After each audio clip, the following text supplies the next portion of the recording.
এইবার জামাই ষষ্ঠীতে আর বাড়ি যাওয়া হলো না। কেন যেতে পারলাম না, কি কারণে যাইনি, সবটাই তোমাদের সাথে শেয়ার করব।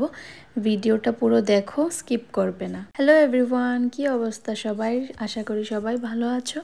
আমিও খুব ভালো আছি আরবকে নিয়ে। তো এইবার কেন যেতে পারলাম না সেটাই তোমাদের সাথে শেয়ার করব। আমাদের এখানে প্রচন্ড পরিমাণে কয়টা দিন থেকে বৃষ্টি হচ্ছে, যার কারণে রাস্তাঘাটে প্রচন্ড পরিমাণে জল হয়ে গেছিল। তো আমি মাকে বললাম, তুমি এসে আমাদেরকে ষষ্ঠীটা এখানেই দিয়ে দাও।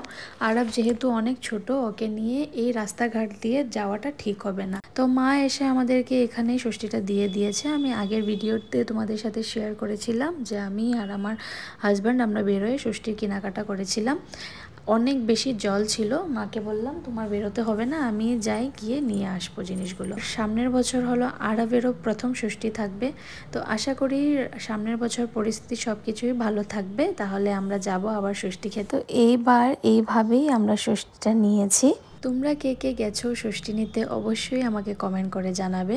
আরব দেখছিলে ও বসতেই চাইছিল না কোনো কারণে, ওকে খুব কষ্ট করে বসানো হয়েছে। ভীষণ পরিমাণে ও দুষ্টুমি করছিল। এখন এক জায়গাতে ওকে বসানো খুব একটা চাপ হয়ে যায়। যেহেতু আমি একা থাকি আর আমার ধারা অনেক ডিফিকাল্ট হয়ে যায়, কখনো ওকে সামলানো, এই সাইডে ব্যথা পেয়ে যায়, কখনো হাঁটতে হাঁটতে পড়ে যায়। তো যারা এরকম ছোট বাচ্চা একা মানুষ করেছে ওরাই বুঝতে পারবে কি যে প্রবলেম ফেস করতে হয় কখনো। আমি ভিডিওটা রেকর্ড করেছিলাম হলো জামাই ষষ্ঠীর দিন, কিন্তু এডিট করে পোস্ট করতে পারলাম না। যেদিন আমি এডিট করছিলাম ওই দিনই আর একটা ঘটনা ঘটেছিল। ও হঠাৎ করে আমার বেডের সাইডের মধ্যে ব্যথা পেয়ে ওর লেফট আইটা ফুলে গেছিল।